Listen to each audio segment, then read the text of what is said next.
दोस्तों नमस्कार, आदाब, सत श्री अकाल।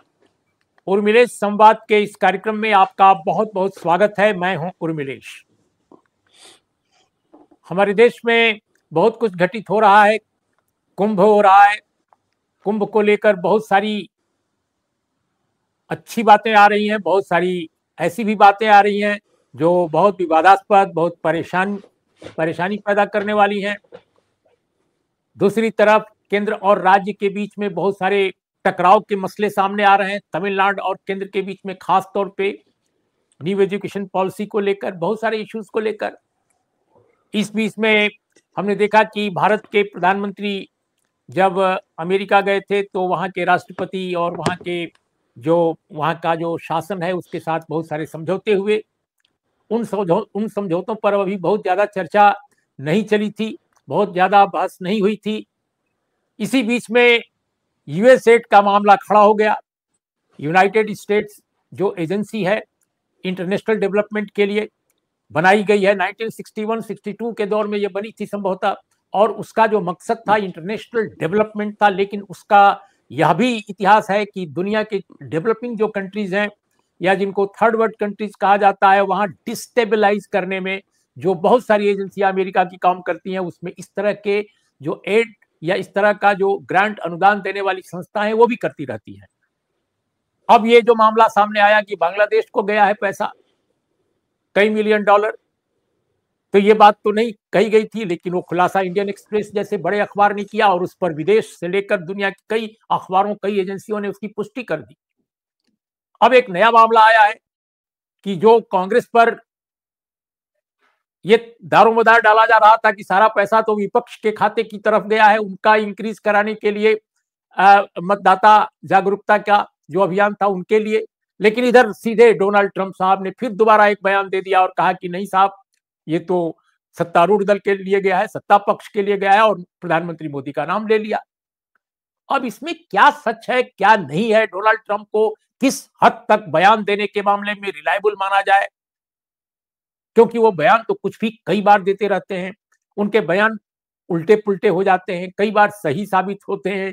तो हम इसको कैसे देखें? अभी बिल्कुल अगर सबसे प्रामाणिक जो एजेंसी अपने देश की है वो MEA, ministry of external affairs, उसका जो बयान आया है वो बहुत महत्वपूर्ण है। इसलिए मैं एक लाइन सुनाकर फिर हम चर्चा की शुरुआत करेंगे। उन्होंने कहा कि एमईए ने कहा, जो उसके प्रवक्ता है रणधीर जायसवाल, उन्होंने साहब ने कहा कि डोनाल्ड ट्रंप साहब का बयान बहुत चिंताजनक है, डीपली ट्रबलिंग। भारत के संबद्ध अधिकारी इसकी पड़ताल कर रहे हैं। 21 मिलियन डॉलर यूएस एड के फंड जो वोटर जागरूकता आदि के नाम पर आए, ये उन्होंने कहा। इसके बाद आज के अखबारों में facts on US add funding will come out, ये जो उनकी खबर छपी है, इसमें हम देख रहे हैं कि विदेश मंत्री की भी एक टिप्पणी है और वो अभी इसी लाइन पर है। तो बहुत सधी हुई टिप्पणी है, कुछ भी खास नहीं कहा गया है, लेकिन सिर्फ ये कहा गया है कि ये तथ्य उजागर होंगे।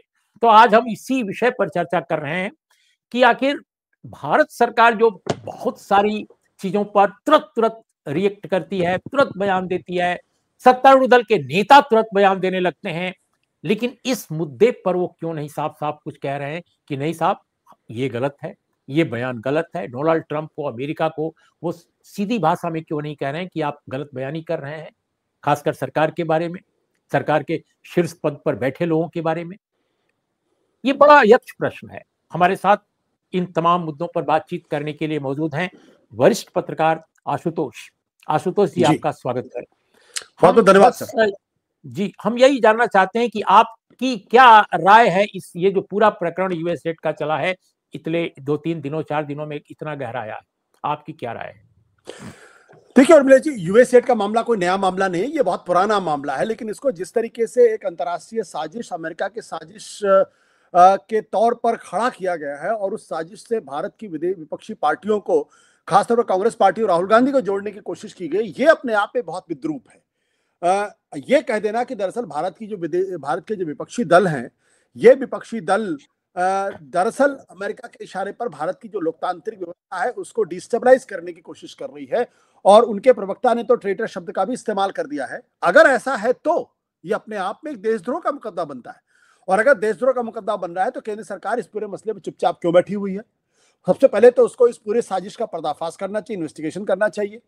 और अगर ये पिछले 10 साल से लगातार चल रहा है तो भारत की एजेंसीज, जो नरेंद्र मोदी की सरकार है, जो जिनके बारे में कहा जाता है कि उनकी जो एजेंसीज हैं बहुत पावरफुल एजेंसीज हैं और वो राष्ट्र सुरक्षा के मसले पर किसी तरीके का कोई समझौता नहीं करती हैं, तो वो चुपचाप पिछले 10-12 सालों से क्यों चुपचाप बैठी रही? उन्होंने इसका खुलासा क्यों नहीं किया है? और यह मामला अमेरिका के राष्ट्रपति के बयान के बाद सामने क्यों आया है? तो एक तो गंभीर प्रश्न इसी बात को लेकर यह है कि इस देश के अंदर 2014 के बाद से एक नई परंपरा, एक नई रीति शुरू हुई है। रीति क्या है कि इस देश के विपक्ष को आप पूरी तरीके से देशद्रोही, ट्रेटर, पाकिस्तान परस्त, अमेरिका परस्त, चीन परस्त सब आप घोषित कर दीजिए और उनको डिस्क्रेडिट करके उनकी जो राजनीतिक स्पेस है उसको खत्म करने की कोशिश करिए। यह भारत के लोकतंत्र को कमजोर करने की एक बहुत ही कुत्सित तरीका है और कुत्सित प्रयास है, जिसकी निंदा होनी चाहिए और जिस पर एक गहरी बहस इस देश के अंदर होनी चाहिए। लेकिन इसका जो दूसरा पहलू है वो ज्यादा खतरनाक पहलू है। ज्यादा खतरनाक इसलिए क्योंकि ये विपक्ष को जिस तरीके से बीजेपी ने लपेटा है, उससे बहस का, विमर्श का एक जो दूसरा पहलू है वो पूरी तरीके से किनारे हो गया है। लेकिन मेरी नजर में वो ज्यादा गंभीर है। ज्यादा गंभीर इसलिए कि अगर आप डोनाल्ड ट्रंप के बयान को गंभीरता के साथ लेते हैं, जैसा कि भारत की सरकार लेती हुई दिखाई पड़ रही है, तो जो पहला बयान था उसमें एक तरीके से उन्होंने कहा था कि बाइडेन एडमिनिस्ट्रेशन ने भारत में जो वोटर टर्नआउट है उसको बढ़ाने के लिए यूएस एड के माध्यम से पैसे दिए और किसी को जिताना चाहते थे। अब ये जो बयान है, ये बयान अमेरिका के राष्ट्रपति का बयान है, इसमें अमेरिका के पूर्व राष्ट्रपति का जिक्र है। इसका मतलब क्या है? इसका मतलब यह है कि भारत जैसे संप्रभु सावरिन देश के अंदर अमेरिका उसके इंटरनल मैटर में दखल दे रहा है और यहाँ की जो लोकतांत्रिक और जो चुनावी प्रक्रिया है उसको बदलने की कोशिश कर रहा है, उसको अस्थिर करने की कोशिश कर रहा है, उसको डिस्टेबलाइज करने की कोशिश कर रहा है। तो मेरा प्रश्न तो इसी बात को लेकर यह है कि क्या इस पूरे मसले पर भारत के विदेश मंत्रालय ने या भारत के प्रधानमंत्री कार्यालय ने अमेरिका को इस बारे में दो टूक शब्दों में कहा है कि आप भारत के अंदरूनी मामलों में दखल नहीं दे सकते हैं? ये स्टेटेड पोजीशन है। दुनिया के सारे सॉवरेन कंट्री इस बारे में कहते हैं कि उनका अंदरूनी मामला है और दुनिया के किसी भी देश को उनके अंदरूनी मामलों में दखल देने का अधिकार नहीं है। तो अगर आप डोनाल्ड ट्रंप के पहले बयान को, दूसरे बयान को अगर आप गंभीरता के साथ भारत सरकार लेती है और उस पर जांच की बात करती है, तो सबसे पहला कदम तो यह होना चाहिए कि अमेरिका को एक तरीके से कटघरे में खड़ा करना चाहिए और उससे दो टूक शब्दों में बात करना चाहिए। अमेरिका के एडमिनिस्ट्रेशन से बात करनी चाहिए। भारत में जो अमेरिका के राजदूत हैं उनको बुलाकर उनसे कहना चाहिए कि आप भारत के अंदरूनी मामले में दखल नहीं दे सकते हैं। अगर आप दे रहे हैं तो आप मित्र देश का धर्म नहीं निभा रहे हैं। क्या भारत सरकार ने ऐसा किया? भारत, अभी तक मेरी जानकारी है फिलहाल नहीं है कि भारत सरकार की तरफ से इस बारे में कोई टिप्पणी की गई है। विदेश मंत्रालय का इससे क्या लेना देना है कि यह प्रॉब्लमेटिक है और इसकी जांच होनी चाहिए? विदेश मंत्रालय का काम है भारत की विदेश नीति को दूसरे देशों के समकक्ष में उसको बेहतर करना, भारत के नेशनल इंटरेस्ट को बेहतर करना। वो जांच नहीं कर सकती है। जांच करने का काम गृह मंत्रालय का है, जांच करने का काम हिंदुस्तान की सीबीआई का है, जो तमाम जांच एजेंसी उनका करने का अधिकार है। तो विदेश मंत्रालय को जो काम करना चाहिए, दरअसल विदेश मंत्रालय वो काम नहीं कर रहा है। और इसलिए मेरी आपत्ति इस बात को लेकर यह है कि विदेश मंत्रालय को बाकायदा प्रेस कॉन्फ्रेंस करने की जगह अमेरिकन एडमिनिस्ट्रेशन से, डोनाल्ड ट्रंप एडमिनिस्ट्रेशन से दो टूक शब्दों में अपनी आपत्ति दर्ज करानी चाहिए कि आप भारत के अंदरूनी मामलों में दखल दे रहे हैं, यह एक्सेप्टेबल नहीं है। अब इसका जो तीसरा पहलू है, तीसरा पहलू यह कि जब डोनाल्ड ट्रंप की बात को अमेरिका की सरकार इतनी गंभीरता के, भारत की सरकार इतनी गंभीरता के साथ लेती है, तो जब उन्होंने यह कहा कि $21 million has gone to my dear friend Narendra Modi and India to improve their voter turnout, तो जो बात अभी तक भारतीय जनता पार्टी और सरकार कांग्रेस के ऊपर, विपक्ष के ऊपर तोहमत मढ़ रही थी, वो तो सीधे सीधे इस बयान का मतलब तो यह है कि पैसा नरेंद्र मोदी के पास जा रहा है, नरेंद्र मोदी के पास जा रहा है या भारत सरकार के पास जा रहा है भारत के वोटर टर्नआउट को बढ़ाने के लिए। तो इसमें दो चीजें हो गई कि जो इसका मतलब यह कि भारत की सरकार गलत बयानी कर रही थी, भारत का विदेश मंत्रालय गलत बयानी कर रहा था, भारत के जो उपराष्ट्रपति महोदय हैं वो गलत बयानी कर रहे थे। अब तो अमेरिका ने सीधे नाम ले लिया है। अगर नाम ले लिया है तो क्या इस बारे में पड़ताल होगी? क्या संसद में इस पर डिबेट होगा क्या? और फिर इसका मतलब यह कि डोनाल्ड ट्रंप ने तीसरी बार कह दिया है कि वो भारत के अंदरूनी मामलों में दखल दे रहे हैं। भारत में चुनाव कैसे होगा, वोटर टर्नआउट कैसे बढ़ेगा, इसका अमेरिका से क्या लेना देना? और अमेरिका क्यों इस बारे में $21 मिलियन देने की बात कर रहा है? तो ये बहुत ही गंभीर मसला है। दिक्कत क्या हो गई हमारे देश के अंदर कि कोई भी बयान आता है उसको उसकी गंभीरता में न लेकर उसका प्रोपेगेंडा बनाया जाता है और विपक्ष को और विपक्ष के नेताओं को कटघरे में खड़ा करके उनको देशद्रोही साबित करने की कोशिश की जाती है, जो भारत के नेशनल इंटरेस्ट, भारत की लोकतांत्रिक परंपरा, भारत की जो विश्व दृष्टि है, उन तीनों के खिलाफ है। आप जो कह रहे हैं उसमें एक बहुत महत्वपूर्ण बात है कि भाई हम अगर अतीत को देखें तो भारत हो सकता है कि आज जिस स्थिति में है इकोनॉमी के स्तर पर, हम इससे शायद नीचे पहले रहे, थोड़ा और कमजोर रहे आर्थिक स्तर पर, हो सकता है। लेकिन तब उस दौर में भी भारत हमेशा, अमेरिका हो या चाहे दूसरा कोई देश हो, अगर वो इंटरवीन करता था हमारे आंतरिक मामलों में तो भारत कड़े शब्दों में जवाब देता था। और आपको याद होगा इंदिरा गांधी ने बांग्लादेश जब बना उसके पहले जो हालात थे उसमें जब अमेरिकी हस्तक्षेप की एक कोशिश की गई थी तो बहुत कड़े शब्दों में इंदिरा गांधी की सरकार ने जवाब दिया था। इसके बाद के दिनों में भी हमने देखे हैं कि अमेरिका की तरफ से अगर कोई इस तरह की बात आती थी, जैसा पाकिस्तान में अक्सर अमेरिका करता रहता था, वो हरकत भारत के कॉन्टेक्स्ट में अमेरिका नहीं कर पाता था। चाहे और जो भी मामले हो, व्यापारिक मामले में एक असमानता हो, एक यूं कहा जाए कि इम्बैलेंस हो, वो अलग बात है, लेकिन आंतरिक राजनीतिक मामले में इंटरवीन नहीं करता था। अब वो कर रहा है और इस तरह की टिप्पणियां कर रहा है खुलेआम भारत जैसे बड़े देश के बारे में, उसके आंतरिक राजनीतिक मामले में। तो क्या आपको लगता है कि क्यों हमारी सरकार, जो अत्यंत ताकतवर सरकार मानी जाती है और हमारा कहा जाता है कि हम लोगों का कद बहुत बढ़ गया है पिछले 10 सालों में इंटरनेशनल लेवल पर, फिर ये सरकार चुप क्यों है, बिल्कुल बोल क्यों नहीं पा रही है जो अतीत की सरकारें बोला करती थी? चाहे इंदिरा जी की सरकार हो या बाद के दिनों की सरकार हो, सारी सरकारें इस विषय पर भारत के सार्वभौम लोकतांत्रिक जो उसका वजूद है उसके पक्ष में, उसको डिफेंड करने के लिए वो बड़ी बड़ी ताकतों से सीधे आमने सामने हो जाती थी। So why they are silent, why? Urmila ji, देखिए इस पूरे मसले पर मैं भी बहुत एकदम से विस्मित हूं और मुझे भी ये बात समझ में नहीं आ रही कि भारत सरकार इस पर क्यों नहीं टिप्पणी कर रही।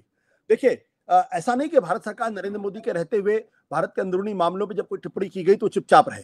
कश्मीर के मसले पर जब भी, चाहे वो अरब के देश हो या पाकिस्तान हो या चीन हो और यहां तक कि अमेरिका का जो विदेश मंत्रालय है, जब भी वहां से कोई टिप्पणी आई है ह्यूमन राइट्स वायलेशन को लेके या धारा 370 को लेके, तो भारत की सरकार और भारत के विदेश मंत्रालय ने उस पर बहुत तीखी टिप्पणियां की हैं। खुद विदेश मंत्री जयशंकर ने बहुत तीखी टिप्पणियां की और यहां तक कहा है कि आप अपना काम देखिए, हमारे मामले में दखल देने की जरूरत नहीं है। हमारे देश के अंदर लोकतांत्रिक मूल्य, लोकतांत्रिक अधिकार, वो माइनॉरिटीज के पूरी तरीके से सुरक्षित है, आप अपने घरों के अंदर देखिए। इसी तरीके से जब भारत के अंदर मुस्लिम माइनॉरिटीज को लेकर जब सवाल खड़े हुए, वहां के अखबारों में जब इसको लेकर खबरें छपी और खुद अमेरिका के विदेश मंत्रालय ने जब इस पर टिप्पणियां की, तब भी नरेंद्र मोदी की सरकार ने उस पर तीखी टिप्पणियां की हैं और एक तरीके से उनको नसीहत देने का काम किया है। और इसमें जयशंकर इस मामले में बहुत मुखर रहे हैं। अब जब खुद अमेरिका के राष्ट्रपति कह रहे हैं कि हम तो $21 मिलियन अमेरिका की तरफ से भारत के चुनाव को प्रभावित करने के लिए भेजा जा रहा है, और उसमें चलिए मैं प्रधानमंत्री जी का नाम नहीं लेता हूं, इसमें नहीं, उसको छोड़ देता हूं मैं। ये बात तो कह रहे हैं ना लगातार अपने 3 बयान में कि $21 मिलियन भारत की अर्थव्यवस्था में भारत के चुनाव को प्रभावित करने के लिए दिए जा रहे हैं।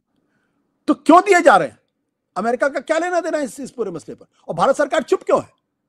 यह वाकई में बहुत ही बैफलिंग सवाल है और मैं खुद बहुत हैरान हूं इस सवाल को लेकर, क्योंकि अभी तक भारत की स्टेटस पोजीशन ये थी कि भारत अपने मामले में, चाहे कश्मीर का सवाल हो, चाहे मुसलमानों का सवाल हो, चाहे हिंदू मुसलमान का सवाल हो, चाहे दंगों का सवाल हो, लगातार ये कहता रहा कि दूसरे देशों को हमारे मामले में हमें नसीहत देने की कोशिश ना करें, ये हमारा अंदरूनी मामला है, हम इसको अपने स्तर पर होगा, हम उसको अपने स्तर पर उसको ठीक करेंगे और हमारी लोकतांत्रिक व्यवस्थाएं, भारत की जो संवैधानिक संस्थाएं हैं, वो इन सब चीजों का हल खोजने के लिए अपने आप में पूरी तरीके से संयमित हैं और पूरी तरीके से इसे योग्य है। तो इस पर क्यों नहीं टिप्पणी हो रही? तो ये जो बयान है, ये नरेंद्र मोदी सरकार की कमजोरी को दर्शाता है और मुझे लगता है कि वो खुद अपने ही बनाए हुए जाल में फंस गए हैं, क्योंकि पहले उनको इस खेल में मजा आया, उनको लगा कि जो $21 मिलियन आ रहा है इसमें विपक्ष फंस रहा है, तो विपक्ष को लेकर गौरव भाटिया ने प्रेस कॉन्फ्रेंस कर ली, रविशंकर प्रसाद जैसे पुराने कैबिनेट मिनिस्टर ने टिप्पणी कर दी, बिना इस बात को समझे हुए कि दरअसल जो बात वो कह रहे हैं वो भारत के अंदरूनी मामलों में सीधे सीधे दखलंदाजी का सवाल है। लेकिन जब डोनाल्ड ट्रंप ने सीधे नरेंद्र मोदी का नाम ले लिया तो अब वो चुपचाप है। अब मैंने जयशंकर का एक बयान देखा है जो विदेश मंत्री, उन्होंने कहा कि भाई यूएस एड के मसले पर भारत की जो भी अभी तक कोशिश थी वो गुड इंटेंशन के साथ थी। गुड गुड, हाँ, ये ठीक है, गुड इंटेंशन ठीक है, हमने मान लिया आपकी बात। अंतर्राष्ट्रीय स्तर पर इस तरीके के एक्सचेंज होते हैं।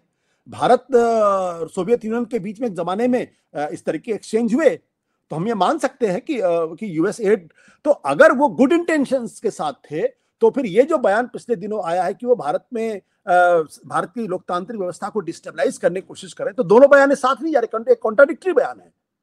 ये जो बयान है ये विरोधाभासी बयान है। या तो वो भारत के मामलों में हस्तक्षेप अमेरिका का यूएस एड के माध्यम से किया जा रहा है, या तो ये बात सच है, या फिर ये बात सच है कि गुड इंटेंशन के साथ किया जा रहा है। तो गुड इंटेंशन और दोनों चीज नहीं जा सकती। मेरा मानना यह है कि बीजेपी अपने ही बनाए जाल में फंस गई है, जिसमें उपराष्ट्रपति से लेकर विदेश मंत्रालय तक सब कूद पड़े, और बाद में जब डोनाल्ड ट्रंप ने अपना बयान दे दिया नरेंद्र मोदी को लेके, तो अब सब तरफ सन्नाटा छाया हुआ है और किसी को समझ में नहीं आ रहा क्या करें क्या ना करें। इसका मतलब रंगे हाथों पकड़े गए हैं दरअसल इस बार। तो जो आप कह रहे हैं बात सही है। देखिए, पहले वो कह रहे हैं कि गुड फेथ में यूएस एड जो था आता था और उस भारत सरकार उस पर कोई बात नहीं सोचती थी या गलत, क्योंकि वो गुड फेथ में समझती थी। लेकिन अब वो कह रहे हैं कि there are activities which are in bad faith, bad faith. अब ये जो बैड फेथ का वो जुमला इस्तेमाल कर रहे हैं माननीय मंत्री जी, जैसा टाइम्स ऑफ इंडिया में खबर छपी है और भी अखबारों में है, तो इन सारी चीजों की पड़ताल के लिए तो मुझे लगता है कि भारत सरकार को चाहे जो मिनिस्ट्री करे या आई मीन होम मिनिस्ट्री करे, एक व्हाइट पेपर की जो मांग बार बार की जा रही है खासकर अपोजिशन के कुछ दलों की तरफ से, कि there must be a white paper, कि भाई आप 2012-13 से ही शुरू कर दीजिए, कोई दिक्कत नहीं है। आप चाहें 2014 से शुरू कीजिए, 2015 से शुरू कीजिए, लेकिन आप शुरू कीजिए कि एक व्हाइट पेपर इस मुद्दे पर लाया जाए। आप क्या सोचते हैं? देखिए उर्मिला जी, जयशंकर जी जो बयान कह रहे हैं वो अपनी ही सरकार को फंसा रहे हैं दरअसल। अगर यूएस एड इस देश के अंदर बैड फेथ के साथ है, अगर उसकी मंशा खराब है, तब तो भारत सरकार को फौरन ही भारत के विदेश मंत्रालय को अमेरिका के विदेश मंत्रालय से इस पर आपत्ति जाहिर करनी चाहिए कि भाई आपके यहाँ की एक संस्था भारत के अंदरूनी मामलों में गलत मंशा के साथ काम कर रही है। क्या जयशंकर ने अमेरिका के जो विदेश मंत्री हैं मार्को रूबियो, क्या उनके सामने आपत्ति जताई है? क्या अपनी नाराजगी जताई है? क्या अमेरिका के भारत में जो राजदूत हैं, क्या उनको बुला के उनसे कहा गया है? तो जो काम जयशंकर को करना चाहिए, जो काम विदेश मंत्रालय को करना चाहिए, वो तो काम कर नहीं रहे। भाई आप खुद मान रहे हैं ना बैड फेथ के साथ अगर है। अगर बैड फेथ के साथ है तो ये आपको कब पता चला? आज पता चला? अगर आज पता चला तो इसका मतलब मानना चाहिए पिछले 10 साल से जो नरेंद्र मोदी सरकार के बारे में एक रॉबिनहुड वाली इमेज बनाई गई है, वो 10 साल से क्या सोती रही थी? क्या इनकी एजेंसीज को इस बारे में कोई अंदाजा नहीं था कि यूएस गलत इंटेंशन के साथ यहां काम कर रहे हैं? जब डोनाल्ड ट्रंप ने कोई बयान दिया तब आपको इस बात का अंदाजा लग रहा? मैं आप अभी आई एम सॉरी आप इस बारे में अपनी टिप्पणी आगे करें। मैं एक पूरा पैरा वो सुना देना चाहता हूं ताकि हमारे दर्शकों श्रोताओं को समझ में आ जाए कि मंत्री क्या कह रहे हैं। I think as a government we are looking into it. My sense is that the facts will come out. US aid was allowed here in good faith to do good faith activities. Now suggestions are being laid out from America that there are activities which are in bad faith. यानी वो कह रहे हैं कि America से जो चीजें आ रही हैं उससे लगता है कि ये बैड फेथ में इनका इस्तेमाल हो रहा है, यानी बैड एक्टिविटीज हो रही है। तो बैड एक्टिविटी हो रही तो पहला काम तो विदेश मंत्रालय का यही है ना कि अमेरिका के विदेश मंत्री से आपत्ति दर्ज कराए, ऑब्जेक्ट करे। पहला तो आपका काम यह है कि भाई आप खुद कह रहे हैं कि बैड इंटेंशंस के साथ इस देश के अंदर आपकी एक एजेंसी काम कर रही है, तो उस पर आपने क्यों नहीं अभी तक आपत्ति दर्ज कराई है? और दूसरी बात क्या है कि आप भारत की एजेंसी को यह पता नहीं चला या अमेरिका ने बताया तो आपको पता चला। तो ये तो दो स्तरों पे भारत मोदी सरकार की नाकामी है। ना तो आप आपत्ति दर्ज करा पा रहे हैं, ना आपको यह पता चल पा रहा है कि बैड फेथ के साथ यहां काम कर रहे हैं। अब तीसरा प्रश्न ये है कि अगर बैड फेथ के साथ काम करें, चलिए मान लिया आपने ओवरलुक कर दिया या आपको नहीं पता चला, अब तो पता चल गया है ना, तो क्या इसकी एक इंडिपेंडेंट जांच होगी कि इसमें यूएस एड का किस स्तर का हाथ है और उसमें किस स्तर के लोग इन्वॉल्व हैं? क्या ये बात कभी सामने आएगी? भाई कांग्रेस पार्टी ने तो प्रेस कॉन्फ्रेंस करके कहा है कि अमेरिकन एजेंसीज का तो एक लंबा चौड़ा इतिहास रहा है। यहां तक कहा कि के कामराज की कत्ल की बात तक की जा रही थी। और और इंदिरा गांधी ने तो खुलेआम कहती थी कि भाई सीआईए जो है वो एक विदेशी हाथ भारत के लोकतंत्र को डिस्टेबलाइज करने की कोशिश कर रहा है। जयप्रकाश नारायण, मुरारजी देसाई जैसे लोगों का नाम लिया जाता था। मुरारजी देसाई जी के बारे में तो एक जमाने में कहा गया था, किताब में आ गया था कि वो अमेरिका, वो सीआईए के एजेंट है। मुझे नहीं मालूम इसमें कितनी सच्चाई है, बस सेमूर हर्ष की जो किताब है वो तो इस ओर कहती है साफ तौर पे। बाद में मुरारजी देसाई ने इस बारे में खंडन भी किया था, उन्होंने इस पर डिफेमेशन का केस भी किया था। और जहां तक मुझे याद पड़ता, सेमूर हर्ष वो डिफेमेशन का केस या तो हार गए थे या बीच में कुछ समझौता हो गया, ऑफ एंड मुझे जितना याद पड़ रहा है। तो ये बात अगर सच है और भारत की सरकार इस बात को लेकर संजीदा और गंभीर है, तो उसको बजाय कांग्रेस पार्टी के कहने के व्हाइट पेपर लेके आना चाहिए, भारत सरकार को व्हाइट पेपर लेके आना चाहिए।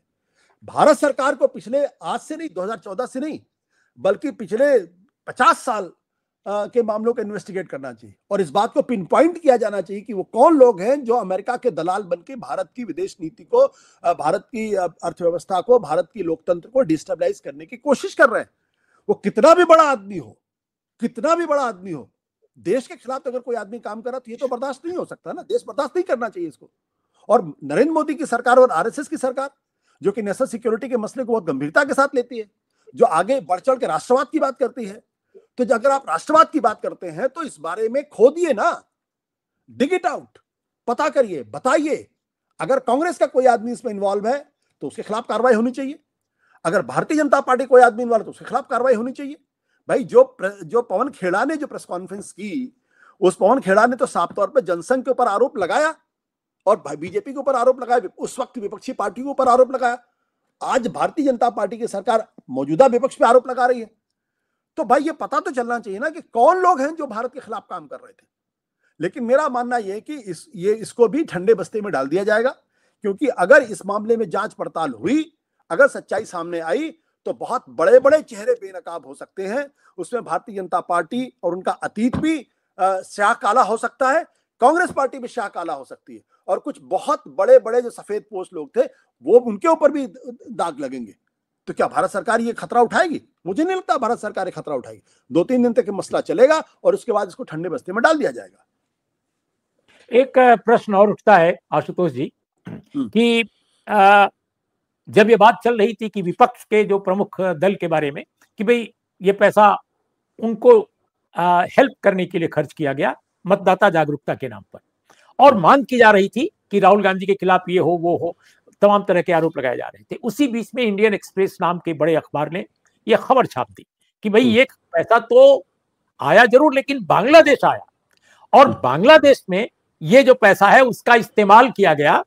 वहां पर जो एनजीओज हैं या अलग अलग ढंग के छोटे मोटे संगठन हैं, छात्र हैं, युवा हैं, उनको उत्साहित प्रोत्साहित करने के लिए, ताकि वो डिस्टेबलाइज करे वहां की पावर को। और हम सब जानते हैं कि जो पावर को डिस्टेबलाइज करने का जो नतीजा है वो सामने आया कि वहां की सरकार खत्म कर दी गई, प्राइम मिनिस्टर को यहां भाग के आना पड़ा, और वो आज भी भारत की शरण में है ऐसा माना जाता है। और वहां पर एक नई सरकार आ गई। उस सरकार के बारे में कहा जाता है कि अमेरिकी संरक्षण थोड़ा बहुत है, थोड़ा है या बहुत है मैं नहीं जानता, लेकिन है ऐसा माना जाता है कि जो एडवाइजर हैं सरकार के उनको पश्चिम मुखी माना जाता है। तरह तरह के उनके कनेक्शंस बताए जाते हैं। भारत सरकार उनसे बहुत नाराज भी है। तो भारत सरकार बांग्लादेश की जिस प्रधानमंत्री को संरक्षण दे रखा है इज्जत के साथ, और देना चाहिए, कोई दिक्कत नहीं हमको, लेकिन अगर उन्हीं की सत्ता को बेदखल करने के लिए उनको बेदखल करने के लिए सत्ता से अगर वो फंड गया, तो भारत सरकार के लिए तो भी एक इशू है कि हमारे पड़ोसी मुल्क में आप डिस्टेबलाइज कर रहे हैं पैसा भेज करके, इस पर भी सरकार कुछ नहीं बोल रही है।